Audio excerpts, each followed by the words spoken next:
Knowledge is the first step towards freedom. So let's shine a light into the shadows where cults thrive, and in doing so, reclaim our power. The journey out of a cult's influence is rarely a straightforward path. It's a complex process that often begins with subtle shifts in perception and it gradually builds to a profound transformation. Rebuilding identity and relationships is a crucial aspect of the deprogramming process.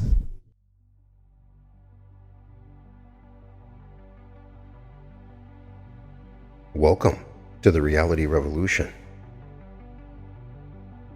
Are you in a cult? Is it possible that you're in a cult and you don't know it? I was called to do this episode because recently I had a close family member who I had become aware was in a cult. And this is shocking to me. This is somebody that I look up to, incredibly intelligent, and never in a million years would I think that they would end up in a cult. So I tried to engage with this person. They are important to me. And it didn't matter what information I gave, how factual it was, how overwhelming the evidence was. They were incapable of listening to me. They simply wouldn't believe anything I said. And so I found myself against a brick wall. There was no way I could change their mind. And so I started to study this further because this is somebody I really, really cared about and looked up to.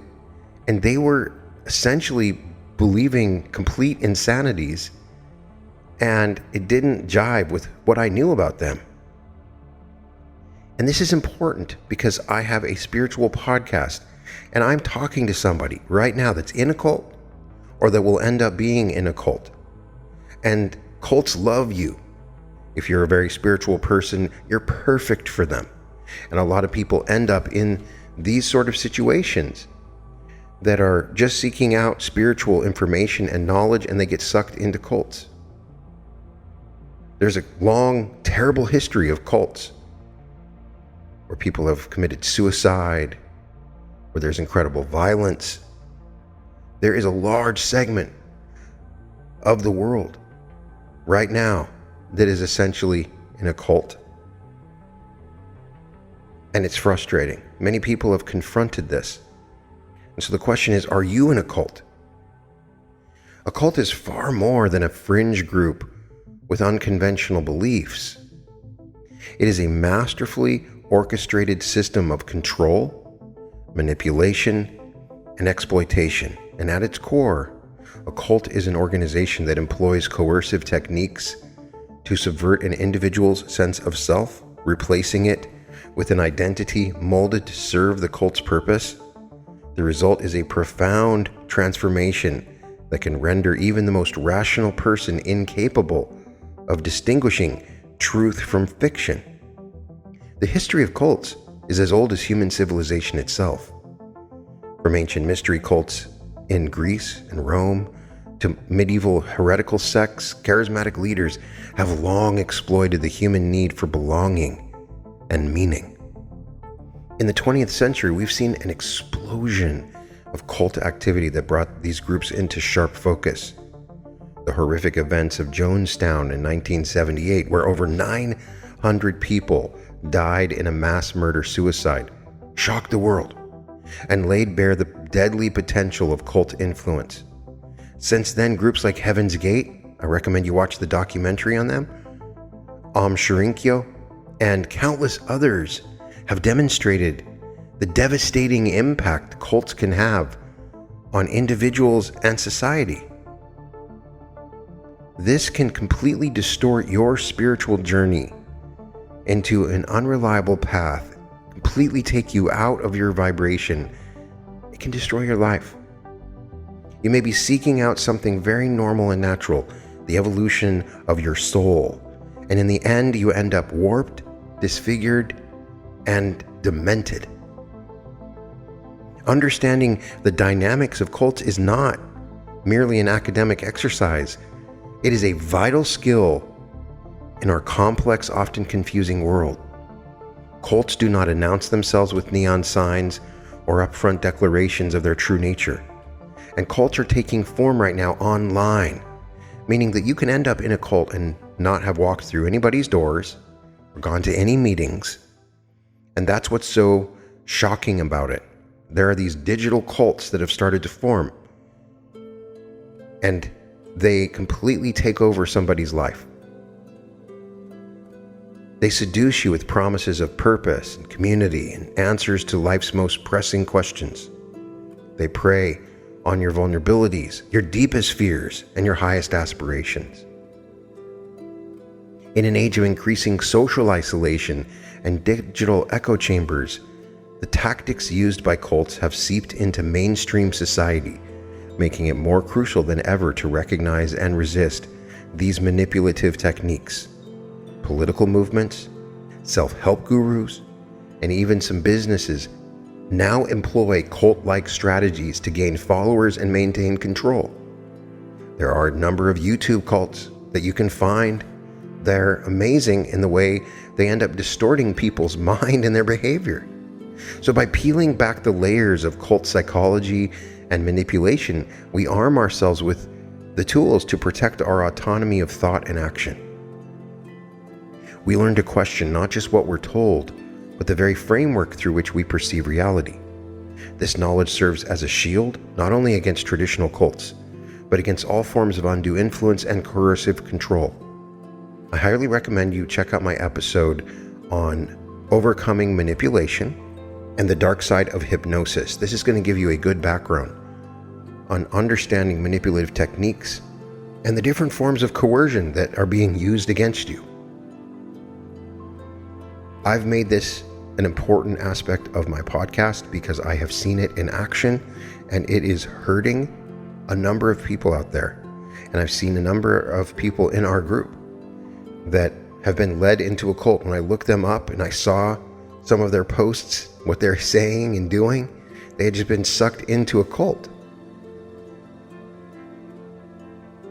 Now, when we talk about this, prepare to have your assumptions challenged. The line between a passionate believer and a brainwashed follower is often thinner than we'd like to admit. The human mind, with all its complexity and resilience, can be surprisingly malleable in the hands of skilled manipulators. Knowledge is the first step towards freedom. So let's shine a light into the shadows where cults thrive, and in doing so, reclaim our power. The path that leads an individual into a cult is rarely straightforward or obvious. It's a complex interplay of personal vulnerabilities, sophisticated recruitment techniques, and societal misconceptions that ensnare people from all walks of life. Understanding these factors is crucial, not only for preventing cult involvement, but also for fostering empathy for those who have been drawn in. There are a lot of people out there exhibiting cult-like behavior, and so we must find empathy for them. Vulnerability plays a significant role in making an individual susceptible to cult recruitment.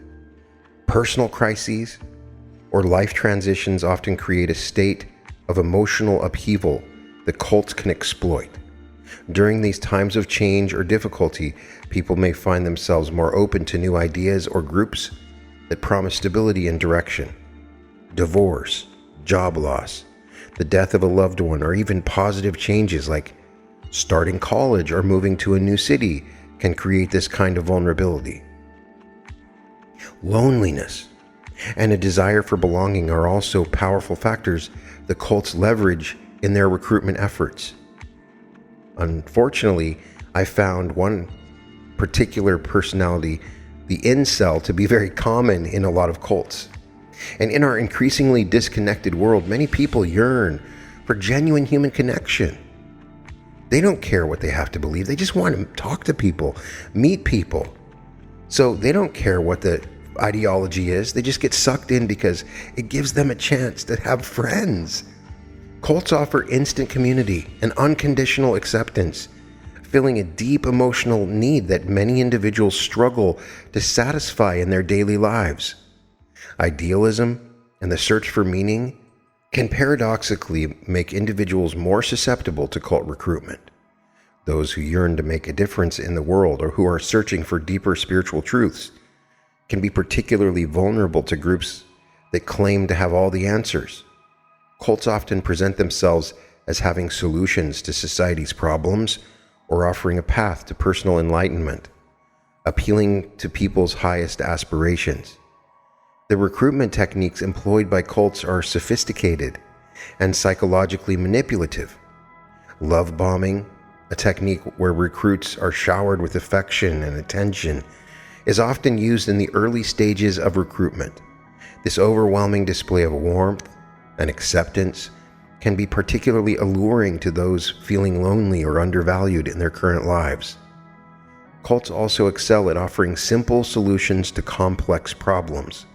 In a world of nuance and uncertainty, the allure of clear-cut answers to life's most perplexing questions can be very strong. Whether it's promising societal change or spiritual enlightenment, cults present their ideologies as panaceas for all of life's difficulties. Gradual indoctrination is another key recruitment technique. Cults rarely reveal their true nature up front.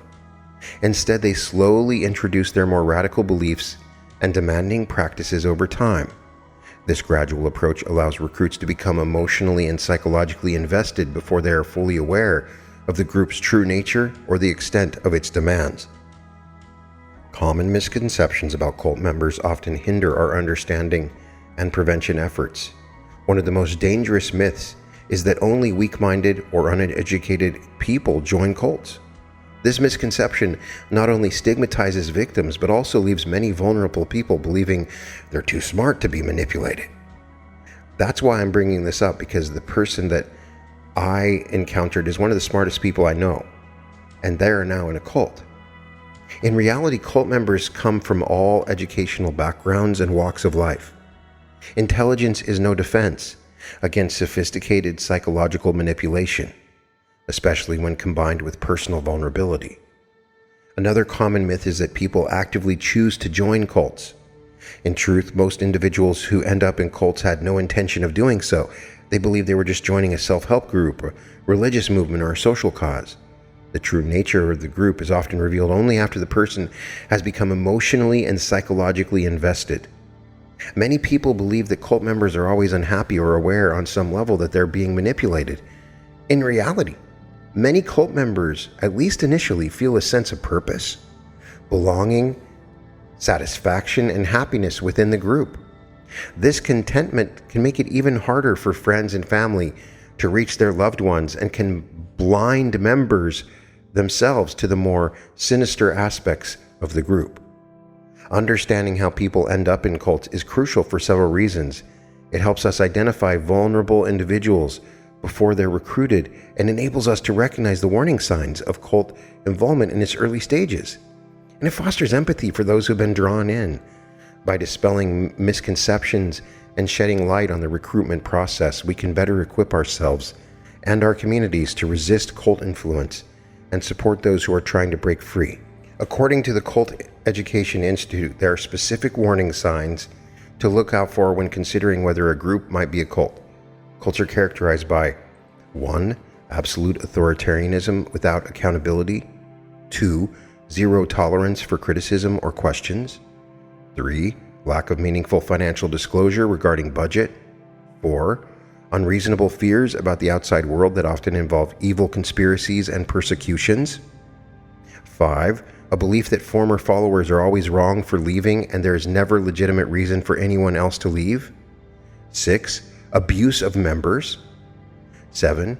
Records, books, articles, or programs documenting the abuses of the leader or group. 8. Followers feeling they are never able to be good enough. 9. A belief that the leader is right at all times.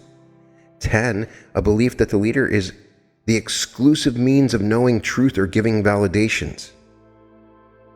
Cults are dangerous because they typically rely on deceptive and authoritarian practices to make members dependent on and obedient to the group. And cults often cut off members from other forms of social and financial support and pose both physical and psychological risks to members of the group. Most individuals don't recognize the group they're joining is considered a cult. Individuals who are attracted to groups they considered cults may have certain vulnerabilities that make them more likely to join, such as anxiety or substance abuse problems. Another study found that many cult members experience attachment insecurity prior to joining a cult. Their insecurities may drive them toward a group that promises acceptance.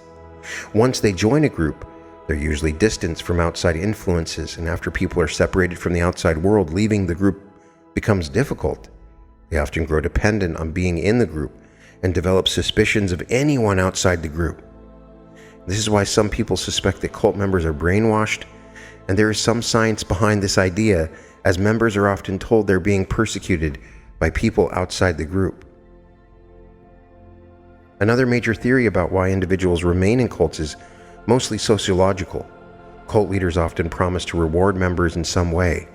They may tell them they're going to move up the ranks within the cult, or they may convince them that something really good is going to happen to their special group. Some people believe those involved are more like victims rather than members, since they are often subjected to psychological manipulation tactics that lure them into making unhealthy decisions. Getting out of a cult can be quite difficult. Some members don't have contact with the outside world, so it can be nearly impossible to get help. Now, I mentioned Jim Jones earlier. Such a tragedy that 900 people died. There's Charles Manson, who assembled a group of young people and referred to them as his family. He expressed his ideas about an imminent race war, and he told his followers he wanted them to go on a killing spree. Then there's Heaven's Gate. The tightly knit group required members to give up almost all their possessions, and in March of 1997, 39 members put on matching dark clothes, ingested barbiturates, and placed plastic bags over their heads, and killed themselves, one of the largest mass suicides in United States history. David Koresh thought he could have conversations with God, and he convinced his followers the world was ending.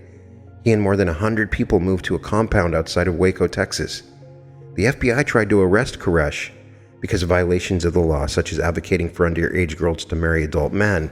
This led to a 51-day standoff, and 75 people from the group died. So this is happening all the time. It's happened many times in the past, and it's doubtfully going to happen in the future, but it's happening on a larger scale because you have large groups of people that are now ending up in these cults. The journey out of a cult's influence is rarely a straightforward path. It's a complex process that often begins with subtle shifts in perception and it gradually builds to a profound transformation. Recognizing the problem is the crucial first step in breaking from a cult's grip. This recognition typically manifests in two primary ways: moments of doubt and experiences of cognitive dissonance. Moments of doubt are fleeting instances where an individual questions the group's teachings, practices, or their own involvement. These moments might be sparked by a contradiction in the group's doctrine, an observation that conflicts with the cult's worldview, or even an unexpected act of kindness from an outsider. While cult conditioning often swiftly suppresses these doubts, each instance leaves a small crack in the facade of belief. And over time, these accumulating doubts can lead to a more significant questioning of the cult's authority. Cognitive dissonance, on the other hand, is the psychological stress experienced when one's beliefs, ideas, or values are contradicted by new information or experiences. In the context of cults, this often occurs when the group's stated values conflict with its actual practices, or when real-world experiences contradict the cult's teachings. The discomfort of cognitive dissonance can motivate individuals to critically examine their beliefs and the group's practices, potentially leading to the recognition that they are in a harmful situation.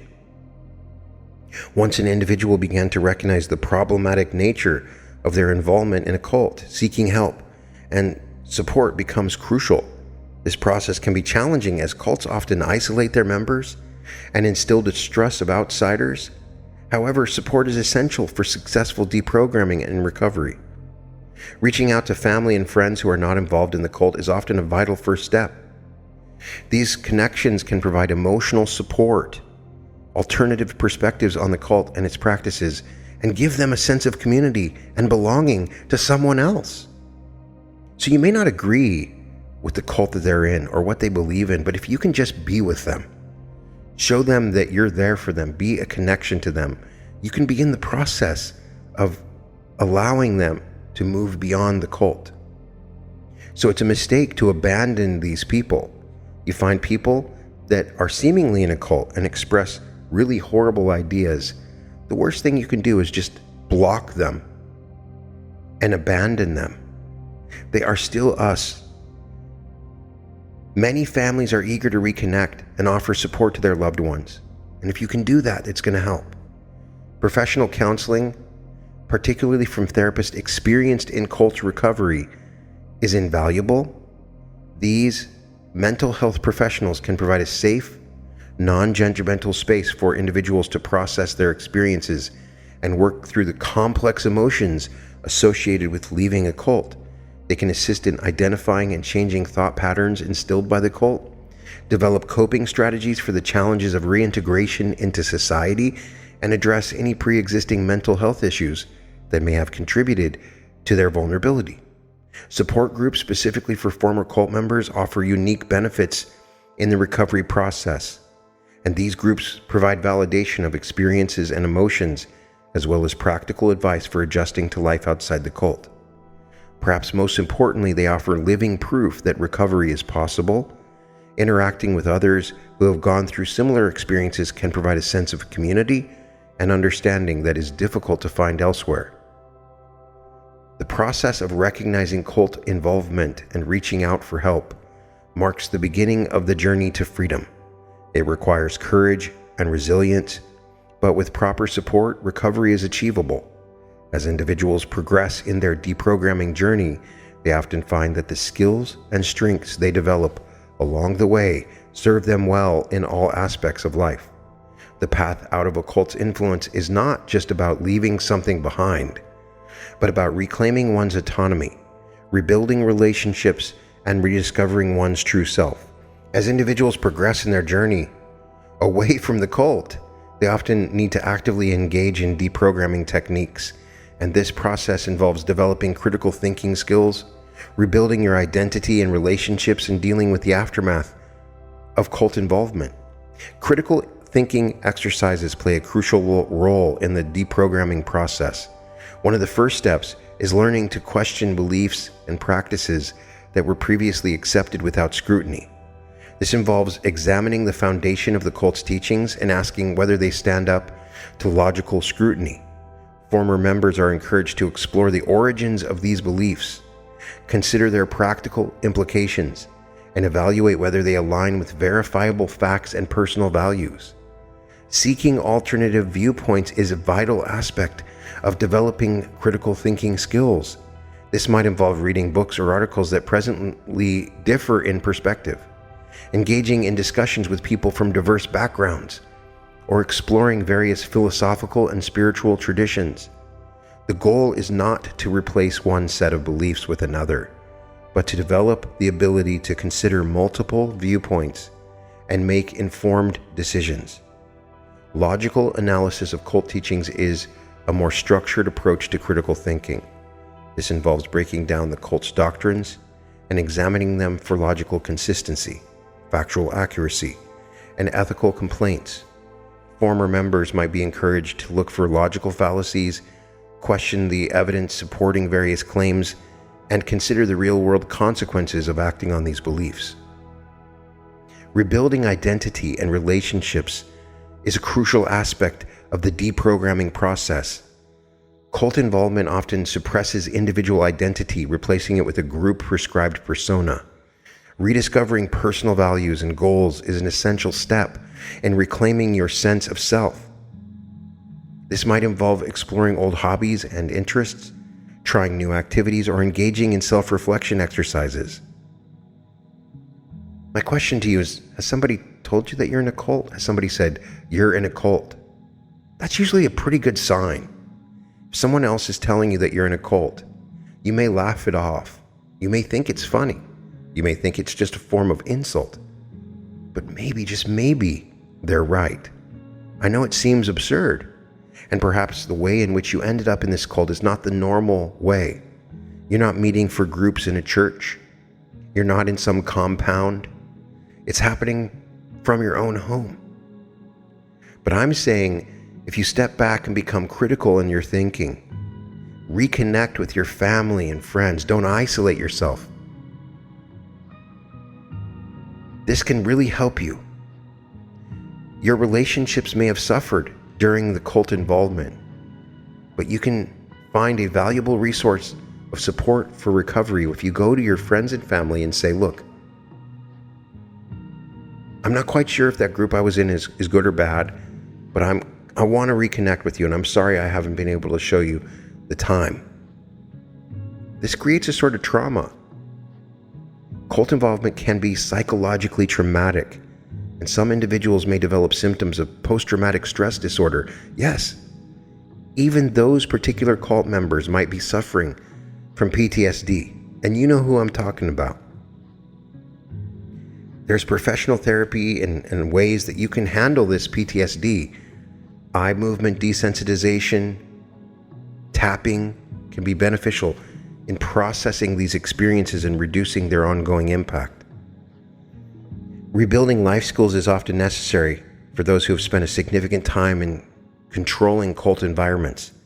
This might involve practical skills such as managing finances, making independent decisions, or navigating social situations.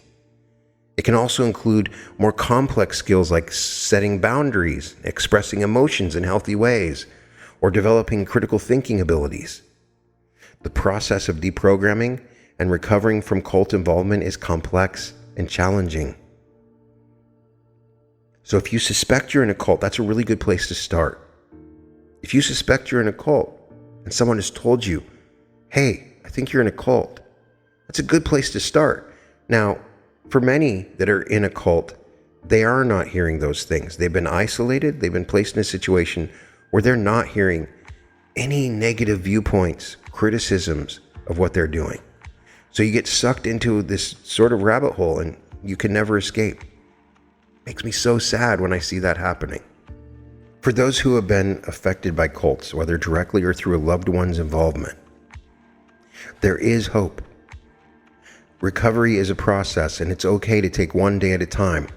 And one thing that happens with people that end up in cults is that some people naturally just don't like them. Maybe their viewpoint is radical or different. And so it's very easy just to say, I don't want to have anything to do with them. I understand that viewpoint, and you may end up at that point. But don't give up just yet. For those who've been affected by cults, there is hope, and recovery is a process, and it's okay to take it one day at a time. There are numerous resources available for those looking for support, information, or professional help in dealing with cult involvement. If you got sucked into a cult, and you're at the point where you realize, yeah, I probably was in a cult, don't be ashamed. A lot of people do not want to escape the cult just because of the shame they would feel in acknowledging that they're in the cult. And I just want to tell you, it's okay. It has happened to the best of them. And I want you to know that it's going to be okay. That we are there for you. And a number of communities and resources are available to you. And there is a way out. The world that you've been in with your cult has made you feel alive. It's given you friendships. It's empowered you. It makes you feel like more important than you were. And now you have this empty feeling that wasn't enough.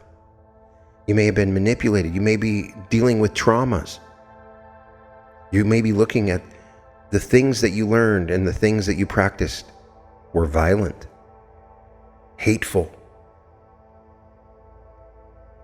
And it's hard to come to grips with those things that happen when you are in a cult. And I just want you to know that we're here for you. And there is a path forward, and you can escape this. There is hope for you. Open yourself up to the idea that you may have been manipulated, controlled, And that's okay. It happens to the best of them. Everybody goes through it. You're at a really amazing place. If even for a few moments of this episode, you've looked in the mirror and said, you know what? I think I'm in a cult. Having this awareness is an amazing thing. It's the great first step. Maybe you're going to find out you're not in a cult. But I want you to open yourself up to the possibility, because one of the hardest things to admit is that you're in a cult. Nobody's going to admit that.